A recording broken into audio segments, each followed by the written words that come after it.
যখন কোনো বান্দাবান্দি আমার দরবারে মাথাটা নত করিয়া ভাঙ্গা দিলে আমার কাছে তওবা শুরু করে আমার দরবারে উপস্থিত হইয়া যায়,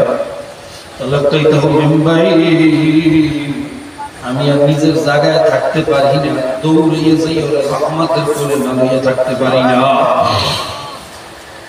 আমার মাওলা সবসময় আমাদের দিকে তাকিয়ে থাকেন, কখন আমার বান্দাবান্দি আসবে, কখন আমি ওদেরকে মাফ করিয়া দেব।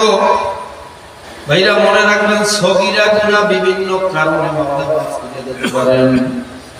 আল্লাহ ওয়ালাদের সহবতের কারণে সগীরা গুনাহ মাফ হইয়া যায়। সুবহানাল্লাহ।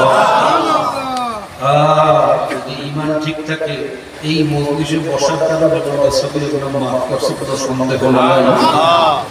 কিন্তু কবিরা গুনাহ তওবা ছাড়া মাফ হবে না। তাহলে আজকে এই মজলিসে খাস তওবা করব। যদি তওবার মতো তওবা ভাইরা আমরা করতে পারি, কসম খাইয়াও ভুল হবে না, আমার মাওলা খালি হাতে ফিরিয়ে দেবেন না। ভাইরা আমার মাওলা কেমন দয়ার মাওলা। ছোট্ট একটা ঘটনা বলে শেষ করব। বনি ইসরাঈলের ভিতরে এক যুবক ছিল, বড় মুসলিম, এমন কোন গুনাহ, এমন কোন খারাপ কাজ নেই ওই ছেলে করত না। তার গুনার কারণে শহরের পরিবেশ নষ্ট হওয়া শুরু হয়েছে। শহরবাসী পরামর্শ করলো, এই ছেলে যদি শহরে থাকে আমাদের ছেলে বড় সব নষ্ট করিয়া ফেলাইবে।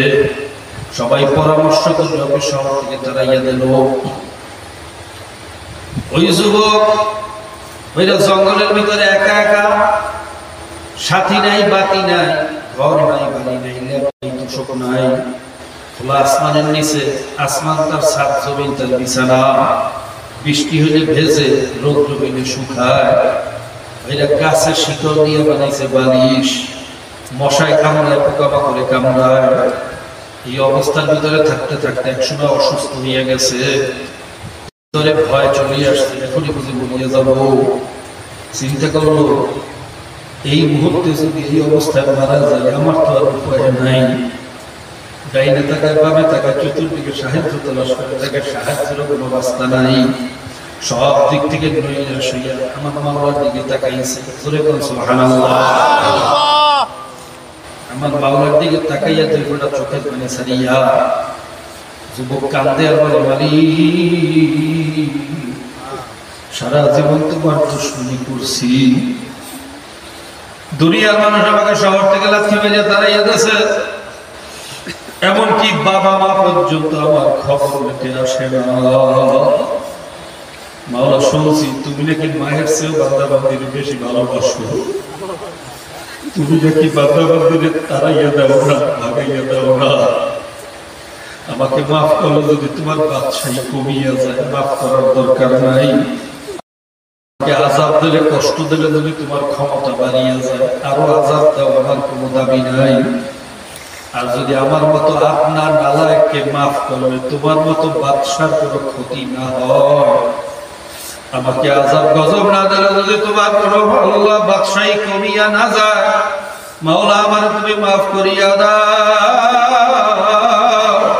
অনেক অন্যায় করছি, আর কোনদিন করব না, তুমি আমাকে মাফ করিয়া দাও। হইলে তওবার মতো তওবা করিয়া বলাইছে।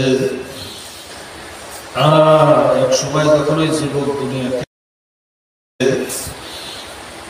আল্লাহ পাক রব্বুল আলামিন নবী মুসা আলাইহিস সালামকে বলতেছেন, হে নবী মুসা, তাড়াতাড়ি জঙ্গলে যাও, আমার এক দোস্ত মারা গেছে, তার জানাজা পড়ো।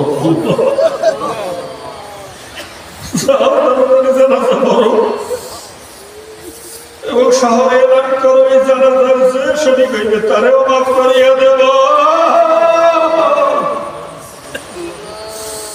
আল্লাহু কারীম,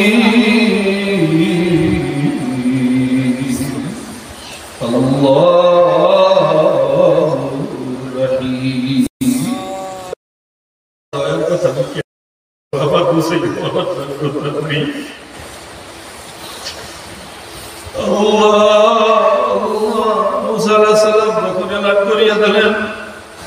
সমস্ত মানুষ জঙ্গলে যাওয়া শুরু করিয়া দিয়েছে।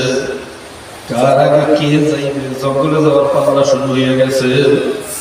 যাইয়া দেখে তো সেই যুবক যাকে আমরা শহর থেকে তাড়াইয়া দিছিলাম। শহরবাসী বলে, নবী মুসা আপনি কি বললেন, আমরা কি দেখতেছি? এ তো অত্যন্ত নিকৃষ্ট, আল্লাহর একটা দুশমন। এরকম নিকৃষ্ট মানুষের জানাজা বললে গুনাহ কিভাবে আমাদের বুঝে আসে না। মুসা আলাইহিস সালাম মুশকিলে পড়ে আল্লাহর কাছে দরখাস্ত করলেন, মালিক তুমি তো বললা তোমার দোস্ত, শহরবাসী তো সাক্ষী দিল তোমার দুশমন, ঘটনা কি আমি কোনো মারেফাত বুঝতে পারলাম না।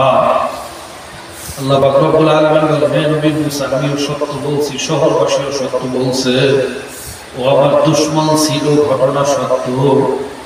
কিন্তু যখন আমি মুসিবতগ্রস্ত হইয়া ফায়ারা ইউনাহু ফালাম ইয়ারাহু করিবা ওয়া বাঈদা ওয়ায়ারা ইসরাহু ফামাহু করিবা ওয়া বাঈদা। ও বিপদে পড়িয়া ডাইনে তাকায়, বামে তাকায়, সামনে তাকায়, পিছনে তাকায়, চতুর্দিকে তালাশ করিয়া দেখে না আমি ছাড়া কোনো রাস্তা খোলা